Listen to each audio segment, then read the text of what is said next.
Qu'est-ce que je peux encore faire? On va encore faire comment? Ce langage traduit, malheureusement, un échec, un insuccès, alors que Dieu nous a introduits dans un univers auréolé de la victoire, auréolé du triomphe, à cause de ce grand cri que le lion de la tribu de Juda a poussé sur le bois infâme. Tout est accompli. Il faut absolument faire quelque chose.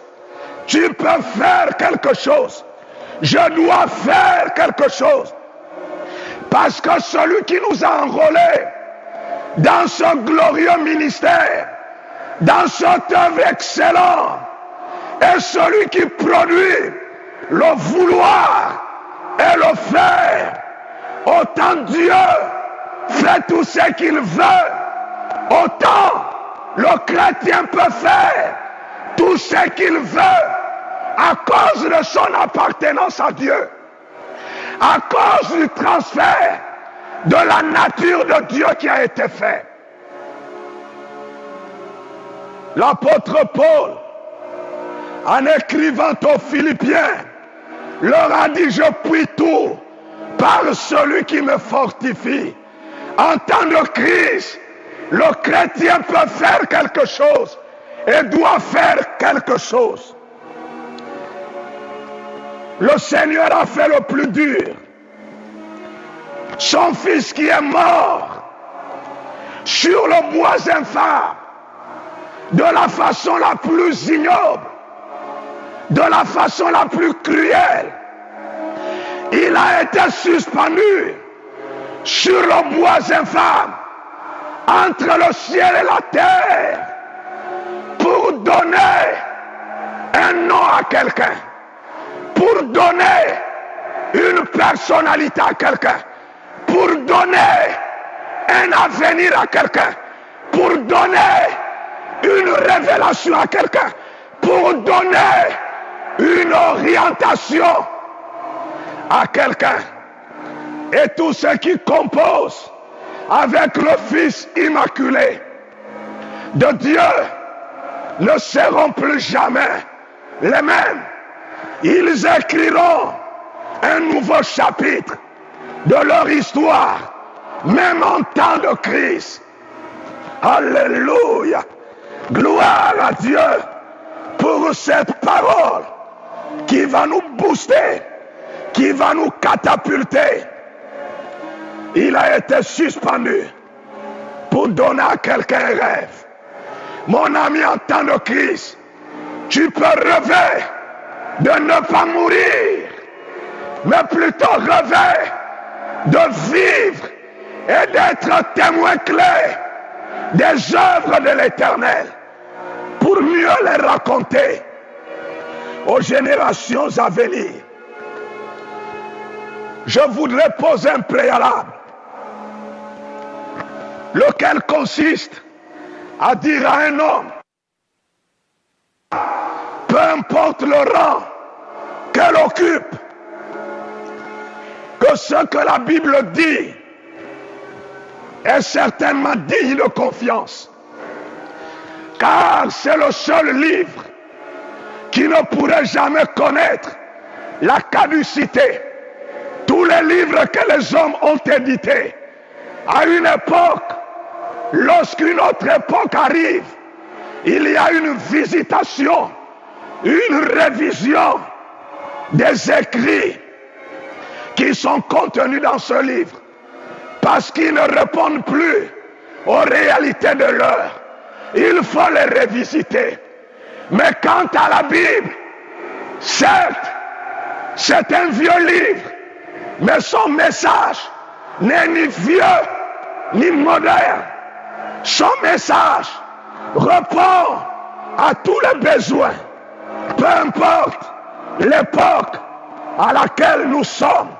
La Bible répond à tous les besoins. Il est écrit qu'il n'y a rien de nouveau qui se fait sous le soleil. Nous sommes dans une dimension cyclique. Ce virus qui est en train d'influencer l'ensemble de l'humanité probablement existait sous un autre nom. Au regard de ce que je viens de dire, il n'y a rien qui soit nouveau sous le soleil. Ce que nous voyons existait d'ores et déjà sous une autre forme. Je suis dans la consolidation du préalable. Le message de la Bible répond à tous les besoins, à toutes les exigences. Exigences spirituelles, exigences sociales, exigences économiques, exigences politiques. La Bible répond à tous les besoins. Et cela, dans les moindres détails. C'est la parole qui s'est faite chair. Pauvre ou riche, ce livre répond à tous nos besoins. Peu importe notre sexe, ce livre répond à tous nos besoins. Regardons et plongeons nos regards dans ce qui s'est passé à un temps foncièrement lointain, au temps de Samuel. Ce qui est écrit, ce texte vient appuyer notre thématique. Que doit faire le chrétien en temps de crise, en temps défavorable, en temps sombre? Le chrétien peut et doit faire quelque chose, parce que son maître est celui qui produit le vouloir et le faire. Et cet après-midi, il va produire le vouloir et le faire dans la vie d'un homme, dans le cœur d'une femme. Regardons ce qui est écrit dans le premier livre de Samuel, au chapitre 1er, à partir du verset 8 jusqu'au verset 18. Découvrons ce qui est écrit. Elkanah, son mari, lui disait: ah, pleures-tu et ne manges-tu pas? Pourquoi ton cœur est-il attristé? Est-ce que je ne vaux pas pour toi mieux que 10 fils? Anne se leva après que l'on eut mangé et bu à Silo. Le sacrificateur Élie était assis sur un siège près de l'un des poteaux du temple de l'Éternel. Et l'amertume dans l'âme, elle pria l'Éternel et versa des pleurs. Elle fit un vœu en disant: Éternel des armées, si tu daignes regarder l'affliction de ta servante, et tu te souviens de moi, et n'oublie point ta servante, et si tu donnes à ta servante un enfant mâle, je le consacrerai à l'Éternel pour tous les jours de sa vie, et le rasoir ne passera point sur sa tête. Comme elle restait longtemps en prière devant l'Éternel, elle lui observa sa bouche. Anne parlait dans son cœur et ne faisait que remuer ses lèvres, mais on n'entendait point sa voix. Elle pensait, Élie pensa qu'elle était ivre, et il lui dit: jusqu'à quand seras-tu dans l'ivresse? Fais passer ton vin. Non, mon Seigneur, je suis une femme qui souffre en son cœur, et je n'ai bu ni vin ni boisson enivrante, mais je rependais mon âme devant l'Éternel. Ne prends pas ta servante pour une femme pervertie, car c'est l'excès de ma douleur et de mon chagrin qui m'a fait parler jusqu'à présent. Élie reprit la parole et dit, va en paix, que le Dieu d'Israël exauce la prière que tu lui as adressée. Elle dit, que ta servante trouve grâce à tes yeux. Et cette femme s'en alla, elle mangea, et son visage ne fut plus le même. Disons Amen à la lecture de ce glorieux et historique texte. Que quelqu'un au loin dise Amen. Que quelqu'un d'autre auprès dise également Amen. Ah les amis, je vous conseillerais vivement de lire ce chapitre dans son entièreté.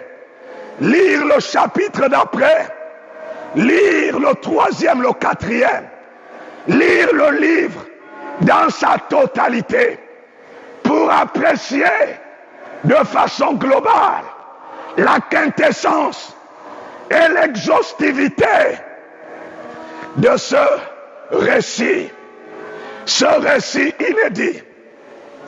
Il s'agit d'une femme qui est une actrice principale, quoique étant mariée à un homme appelé Elkana. Elkana avait 2 épouses, dont l'une s'appelait Anne et l'autre Pénina. Il vivait dans un univers familial. Mais la particularité et la singularité de cette femme appelée Anne, c'est que Dieu l'avait rendue stérile. Vous et moi n'avons pas des moyens fondamentaux nous permettant d'établir le lien indissoluble entre la cause et l'effet qui se manifeste par la stérilité. Mais retenons que Dieu a rendu Anne stérile. Nous ne savons pas pourquoi. Et d'ailleurs, cela ne nous intéresse pas du tout. D'autant plus que la Bible est restée silencieuse par rapport à cet aspect. Anne était stérile. Or, une femme stérile en Israël, mais c'était une disgrâce. La disgrâce, c'est la privation d'une possession dont on a le droit de posséder. Dieu dit qu'en Israël, prohibait la stérilité. Toutes les femmes juives doivent être fécondes pour perpétuer le nom des chefs de famille. Pauvre Anne, rendue stérile, c'était une femme malheureuse. Jusqu'à quand serait-elle stérile? Vous et moi sommes incapables de répondre à cette question. Elle était malheureuse au regard du corollaire qui l'accompagna pendant un temps. Mais ce qui est glorieux et mystérieux, c'est que Dieu se souvient toujours. Il se souvient toujours de sa création. Alléluia. Gloire à son nom. Et comme si cela n'était pas suffisant, Pénina, la rivale d'Anne, ne cessait de l'irriter de ce que Dieu l'avait rendu stérile. Je voudrais dire ça autrement. Pénina avait localisé le talon d'Achille d'Anne. C'était la stérilité. Et c'est là où elle frappait. Chaque année, lorsque Anne devait aller célébrer l'Éternel à Silo, car c'était le seul lieu d'adoration, elle faisait tout ce qui était en son pouvoir pour déchirer le cœur de la pauvre femme. Et la Bible nous dit qu'elle fut incapable de manger ni de boire. Elle passait son temps à pleurer. Assurément, quelque part sur la terre, il y a un homme qui passe son temps à pleurer. Il y a une femme qui boit à profusion les larmes à cause d'une situation ou d'une autre. La Bible n'a pas honte de nous dévoiler ce cas de figure. Anne a souffert. Elle était malheureuse. Malgré tous les efforts déployés par son mari Elkana, qui était un homme de bien, au point où il lui soumit à une série de questions. Anne, ne veux-je pas plus que 10 fils? Ma présence ne peut-elle pas te rendre heureuse? Je fais tout ce qui est à mon pouvoir pour que tu sois heureuse. Mais le pauvre Elkana n'avait pas compris que sa présence ne pouvait pas se substituer à la présence d'une descendance. Anne avait le mari, certes, mais elle avait aussi besoin d'un fils. Elle avait besoin d'une descendance. Donc tous les efforts multiformes déployés par Elkana n'ont pas pu satisfaire au besoin principal d'Anne. Vous comprenez par là que malgré tous les efforts déployés par les hommes, il y a des problèmes qu'aucun homme, bon soit-il, ne pourrait résoudre. Donc les problèmes intérieurs, il faut la main de Dieu. Il faut l'intervention providentielle de l'Éternel. Alléluia. Que quelqu'un dise Amen. Et qu'un autre dise accélère. Accélère. Accélère. Gloire à l'Éternel. Il y a un temps pour être malheureux, mais il y a un autre temps pour basculer, sortir du malheur et entrer dans le bonheur. Est-ce que quelqu'un peut y dire Amen? Anne était malheureuse, comme quelqu'un, quelque part, est malheureux.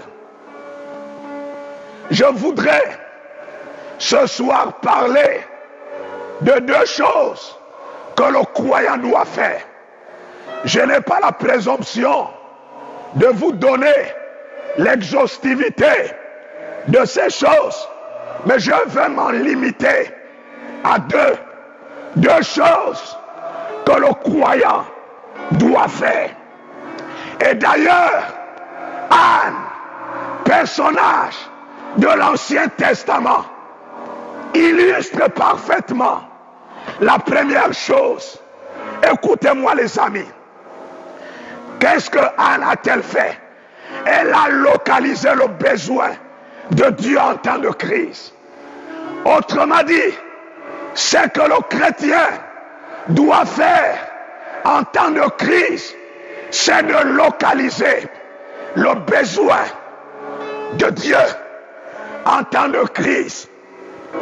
Anne avait des besoins. Elle avait des besoins, les amis. Le besoin d'enfanter, le besoin d'être une femme auréolée de gloire, le besoin de voir la joie l'accompagner. Elle avait ses besoins propres.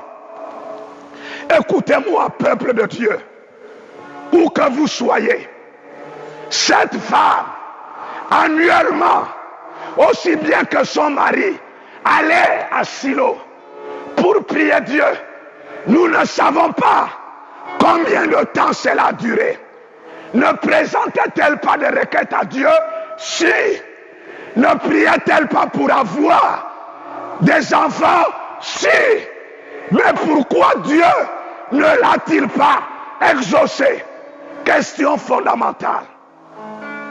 Écoutez-moi, pour la 1e fois, lorsqu'elle partit cette fois-ci, Anne changea de façon de prier.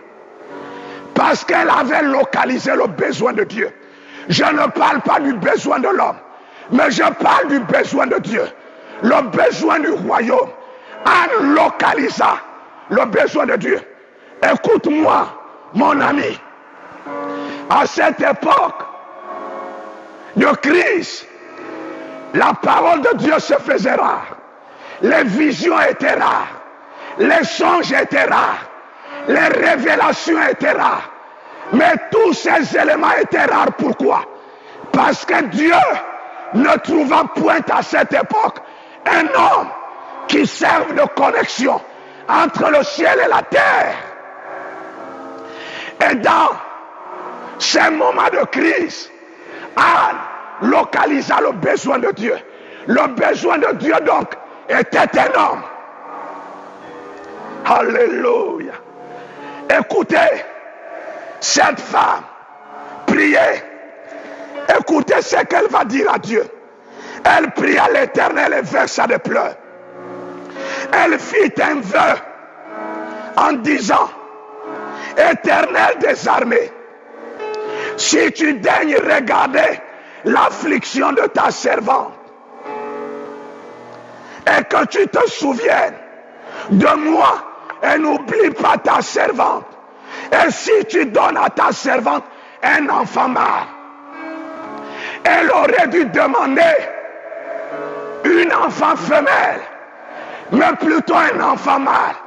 Anne a localisé le besoin de Dieu, le besoin de sacrificateur sur la terre. Alléluia. Gloire à Dieu. Elle a localisé le besoin de Dieu.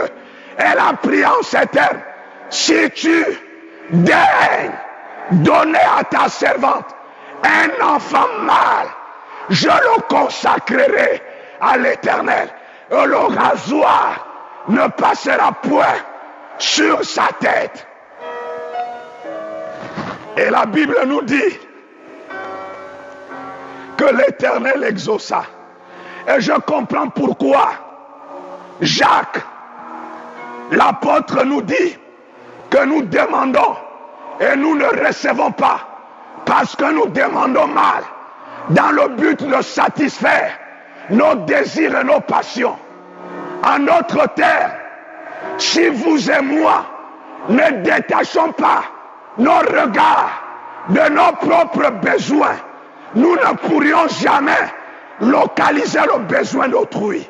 Cette femme, en temps de crise, s'est dispensée de ses besoins singuliers pour chercher dans le royaume de Dieu le besoin principal de Dieu, le besoin de l'heure, et elle le localisa. C'est le besoin d'un enfant mâle. Et la Bible nous dit qu'après la célébration, elle rentrait avec son mari et se mit à manger, à boire. Le miracle est intervenu à quel moment? Dans la communion avec Dieu, dans la relation avec le Seigneur.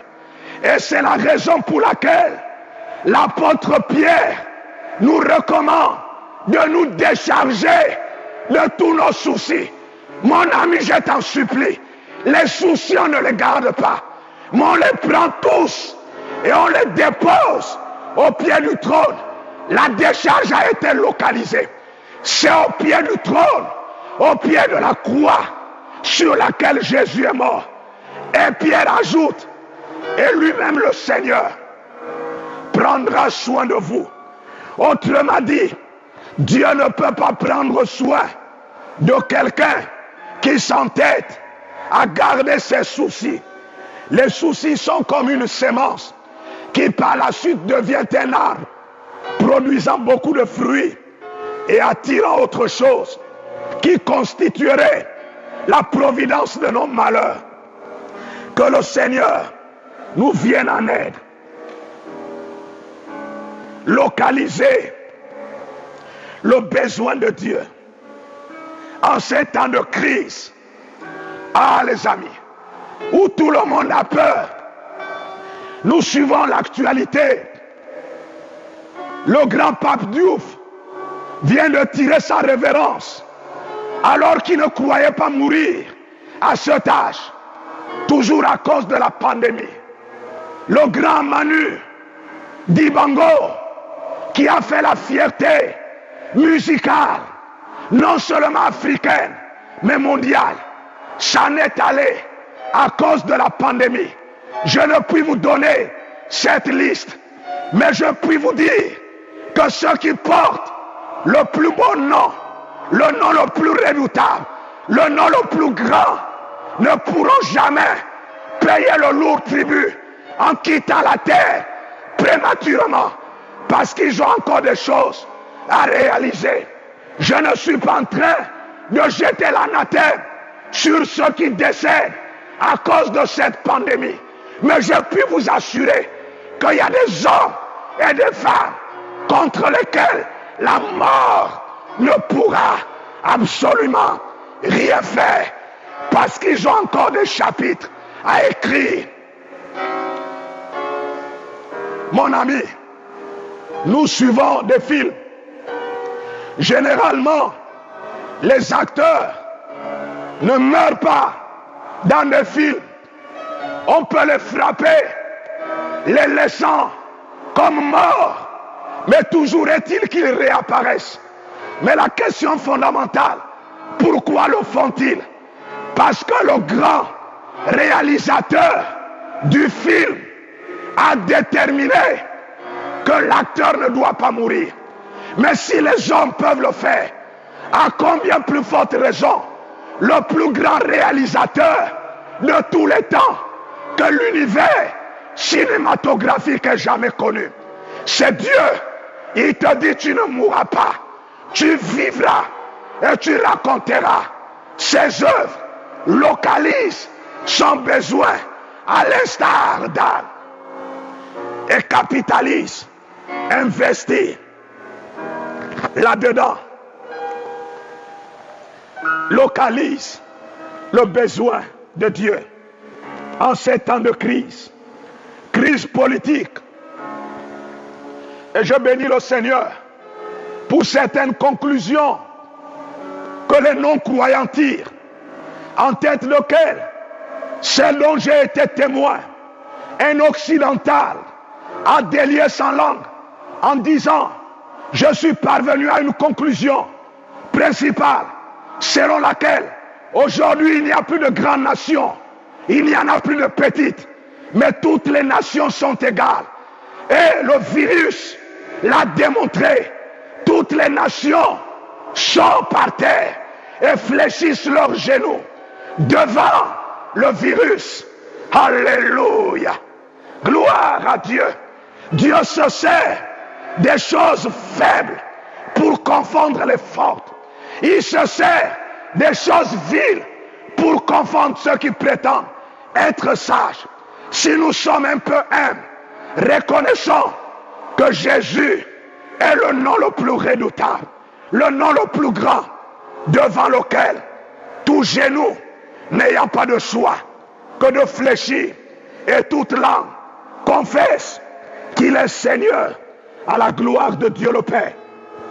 Que quelqu'un dise Amen. Gloire à Dieu. Anne a souffert, mais en temps de crise, elle n'a pas fermé la bouche. Elle n'a pas dit: je vais encore faire comment. Je voudrais que tu comprennes qu'en temps de crise, notre solitude dans la présence de Dieu peut payer. Car le chemin qui mène à la victoire est un chemin solitaire. Jacob a combattu avec Dieu seul, et son nom fut changé en Israël. Alléluia. Combattons avec Dieu dans la prière et changeons l'univers mondial. Anne, en temps de crise, je voudrais dire à quelqu'un que les crises pour le croyant sont les bienvenues, car les crises ne sont pas des obstacles pour le croyant, mais des opportunités. Or, les opportunités se saisissent. En temps de crise, Anne a saisi l'opportunité, et cette opportunité certainement lui a permis de se révéler. Je suis en train de dire à quelqu'un que c'est important d'avoir le rêve. Aujourd'hui, quelqu'un porte le rêve. Mais demain, c'est le rêve qui va porter quelqu'un lorsqu'il va se réaliser. Joseph a porté pendant des décennies un rêve. Mais le temps est venu où c'est le rêve qui a porté Joseph. Les croyants savent ce dont il est question. Que quelqu'un dise Amen. En temps de crise, parlons le langage constructif, le langage positif. La crise ne vient pas marquer la fin de notre existence de façon prématurée. Mais la crise est là pour nous révéler au monde, afin que l'on sache que quelqu'un à une époque vivait. Écoutez ce que je vais dire. C'est un témoignage frappant qui m'a certainement révolutionné. Il s'agit, ou il s'est agi d'une femme. Une femme dont on avait dit autour d'elle la force tranquille. Elle avait mis au monde un fils. Écoutez-moi les amis. C'est une histoire attrayante. C'est un épisode émouvant. Tout comme toute mère, elle établit son enfant dans un espace scolaire pour que demain l'enfant devienne un homme de distinction, un homme d'exception. Mais un jour, l'enseignant du maître écrivit une lettre qu'il mit sous pli et ordonnant à l'enfant de ne pas l'ouvrir. La seule personne habilitée à le faire était sa mère. La mère prit la lettre, l'ouvrit et ne la lit pas à haute voix. Soudainement, l'enfant constata que sa mère fondit en larmes et lui posa la question: maman, pourquoi pleures-tu? Écoutez ce que la mère va dire à l'enfant. Il dit: mon fils, ton enseignant me dit à travers la lettre que tu es un grand génie. L'espace scolaire dans lequel tu apprends ne peut pas te contenir. Il te faut un nouvel environnement scolaire. Et la personne la mieux indiquée pour te donner la meilleure éducation scolaire, c'est ta mère. La femme se servit de ses paroles pour catapulter et pour booster la destinée scolaire de son enfant. Écoutez-moi, l'enfant n'était autre que Thomas Edison, celui qui est le grand créateur de l'ampoule qui nous permet d'avoir le courant et d'être alimenté. Mais un jour, dans ses investigations, Thomas Edison tomba sur la lettre. Et quand il ouvrit, mais qu'est-ce que c'était dommage. Le maître disait: ton fils n'a rien dans la tête. Ton fils ne vaut rien. Il mérite de rester à la maison. Mais cette femme, en lisant la lettre, elle a pu transformer les paroles négatives en quelque chose de positif pour tracer et frayer un chemin de succès scolaire pour son enfant. En temps de crise, ne dis pas que c'est terminé. Ça ne fait que commencer. Dieu envoie des crises pour qu'un homme se révèle, pour que l'inconnu soit connu. Et je déclare que tu sois connu en temps de crise. Je déclare que tu le sois sur tous les plans, dans tous les domaines. Que là où tu étais ignoré, que là où tu étais méconnu, que là où tu étais méconsidéré, que cette crise te révèle aux yeux du monde. Je viens sceller ces paroles au nom de l'Éternel. La localisation du besoin de Dieu. Et enfin, pour terminer, la deuxième chose, il faut bâtir un hôtel. Il faut bâtir un hôtel. Et c'est ce que Anne fit. Rapidement, les amis. Écoutons ce que la Bible nous dit.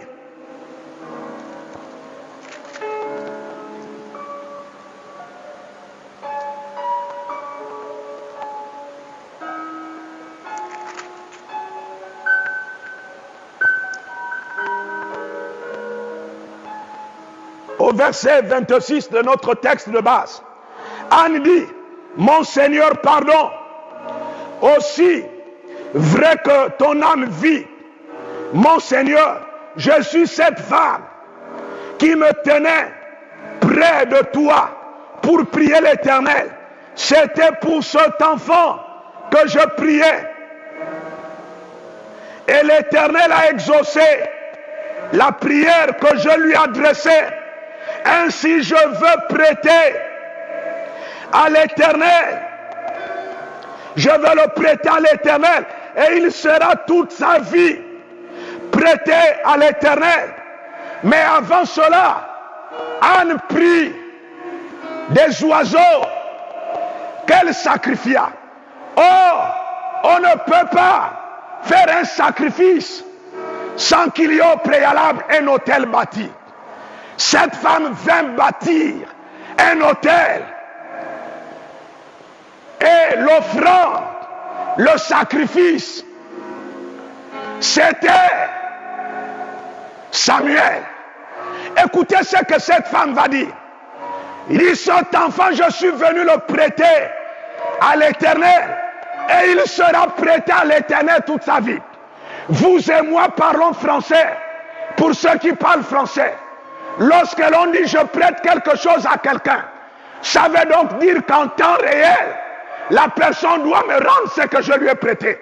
Mais Anne utilise un langage bizarre en disant je le prête à l'Éternel toute sa vie. Or Dieu sait qu'est-ce qu'un prêt. Qu'est-ce que Dieu fit-il? Sur la base du bâtissement de l'autel, la Bible nous dit qu'après qu'Anne ait prophétisé, en temps de crise il faut prophétiser. Anne avait prophétisé la mise au mort de cet enfant. Après Samuel, l'Éternel lui donna 3 garçons et 2 filles. La deuxième chose, il faut bâtir l'autel. Que ces temps de crise permettent à quelqu'un de bâtir un autel. Et à ceux qui l'ont déjà bâti, de l'entretenir. Ceux qui travaillent dans le monde ésotérique ont compris l'indispensabilité d'entretenir leur autel. À cause du temps, retenons 2 choses. La première chose, il faut localiser le besoin de Dieu.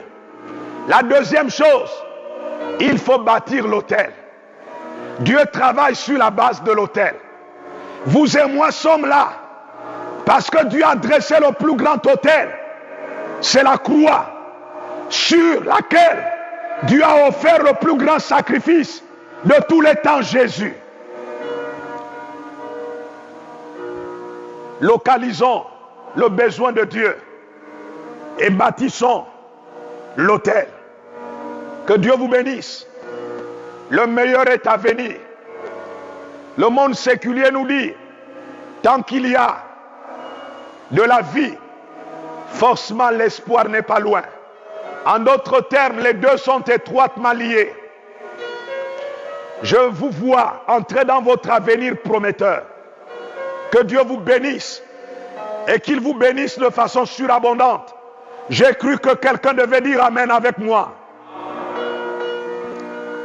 Je vais prier certainement pour quelqu'un qui a écouté ce message et qui n'a pas encore fait la paix avec Dieu, car la Bible déclare il n'y a pas de paix pour l'homme méchant. Le méchant, c'est celui qui n'a pas Christ. C'est celui qui n'a pas encore rencontré Dieu. C'est Jésus le détenteur du pouvoir. Et c'est lui qui le donne à un homme pour qu'il devienne enfant de Dieu comme Christ lui-même l'est. C'est le fils premier-né d'une très grande famille. Je vais t'aider à faire cette prière avec moi. Dis avec moi, Seigneur, cet après-midi, je reconnais que je suis un pécheur. Je viens singulièrement te demander pardon pour la gestion de ma vie, ô combien désastreuse, déshonorante et méprisante. Pardonne-moi, Seigneur. Je prie que le sang de Jésus qui a coulé sur le bois infâme purifie mon cœur et lave ma conscience des œuvres mortes. Merci pour ton esprit qui fait de moi ton enfant. Je te remercie pour cela. Au nom de Jésus. Amen. Si tu as fait cette prière, tu es admis dans le royaume de Dieu et tu fais partie des fils de ce glorieux et grand royaume. Que Dieu te bénisse. Sois la bienvenue dans cet univers royalement familial de Dieu. Je voudrais, comme à l'accoutumée, vous délivrer quelques annonces, toujours en temps de crise, car la Bible déclare que Dieu fait concourir toutes choses pour le bien-être de ceux qu'il aime, de ceux qui sont appelés selon son dessein. Vendredi, nous serons là à nouveau pour des temps de proclamation, des temps de déclaration. Autant Dieu a créé par la parole, autant nous nous servirons de ce procédé, de cette formule, pour changer notre univers. Je bénis le Seigneur pour le continent africain, sur lequel il a jeté son dévolu. Je ne suis pas en train d'oublier d'autres continents. Soyons nombreux, connectés vendredi. Et enfin dimanche, nous allons célébrer le Seigneur en ce jour commémoratif. Soyons câblés, soyons connectés, précipitons-nous sur la plateforme et mangeons et buvons à profusion la parole de Dieu. La parole de Dieu en nous enfantera la joie, le bonheur, la gloire, la joie, le courage. Que Dieu vous bénisse. Amen.